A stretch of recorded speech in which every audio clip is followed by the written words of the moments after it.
Right Pawan ఎక్కడికక్కడ TDP మొత్తం కూడా కూటమి 3 పార్టీలు కూడా కూటమి ఏర్పడి సో గెలిపే పరమావధిగా ముందుకు వెళ్తున్నాయి. సో ఎక్కడికక్కడ ప్రచారాలను ముమ్మరం చేశాయి.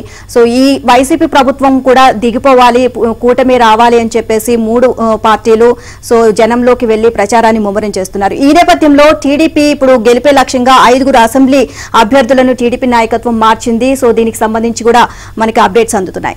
చూస్తే 5 అసెంబ్లీ అభ్యర్థులను టీడీపీ నాయకత్వం మార్చింది.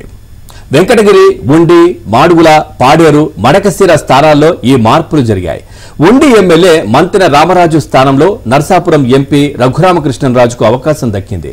పెందుర్తిని జనసేనకు కేటాయించడంతో అక్కడ మాజీ మంత్రి బండారు సత్యనారాయణ మూర్తికి అవకాశం లభించలేదు. దీంతో మాడుగుల స్థానాన్ని ఆయనకు కేటాయించారు. పాడేరు టికెట్ను గతంలో వెంకట రమేష్ నాయుడుకి కేటాయించగా తాజాగా ఆయన్ను మార్చి మాజీ ఎమ్మెల్యే గిడ్డి ఈశ్వరికి అవకాశం కల్పించారు.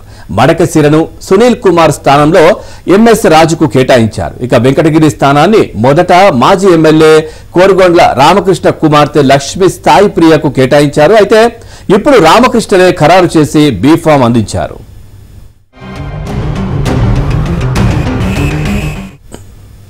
పెండింగ్ లో ఉన్న అనపర్తి టికెట్ వ్యవహారం పరిష్కారమైంది. అక్కడి టీడీపీ మాజీ ఎమ్మెల్యే నల్లమిల్లి రామకృష్ణారెడ్డి బీజేపీలో చేరి ఆ పార్టీ తరపున పోటీ చేయడానికి సమ్మతించారు. నల్లమిల్లి చేరిక టికెట్ ఖరారుపై బీజేపీ నుంచి అధికారిక ప్రకటన వెలువడ్డాగా దెందులూరు, తంబళ్లపల్లె అభ్యర్థులపై టీడీపీ నిర్ణయం వెలువడనుంది. ఇక దెందులూరులో టీడీపీ అభ్యర్థిగా మాజీ ఎమ్మెల్యే చింతమనేని ప్రభాకర్ పేరు గతంలోనే ప్రకటించారు. ఆయనకు ఇవాళ బీ ఫారం ఇచ్చే అవకాశం ఉంది అని ఆ పార్టీ వర్గాలు భావిస్తున్నాయి. అలాగే తంబళ్లపల్లి అభ్యర్థిగా జయచంద్రారెడ్డి కొనసాగించడంపై సందేహాలు నెలకొన్నాయి. ప్రత్యామ్నాయంగా సరళారెడ్డి, శంకర్ యాదవ్, కొండా నరేంద్ర పేర్లు పరిశీలనలో ఉన్నాయి. ఇక్కడ కూడా ఇవాళ తుది నిర్ణయం తీసుకునే అవకాశం ఉంది.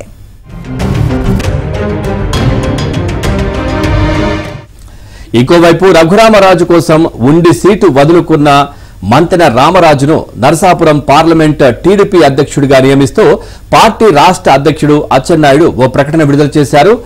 ఇప్పటి వరకు అక్కడ పార్లమెంట్ అధ్యక్షురాలిగా కొనసాగిన మాజీ ఎంపీ తోట సీతారామలక్ష్మిని పోలిట్ బ్యూరోలోకి తీసుకున్నారు. ఇక నెల్లూరు జిల్లాకు చెందిన కొమ్మి లక్ష్మయ్య నాయుడిని పార్టీ రాష్ట్ర ఉపాధ్యక్షుడిగా నియమించారు.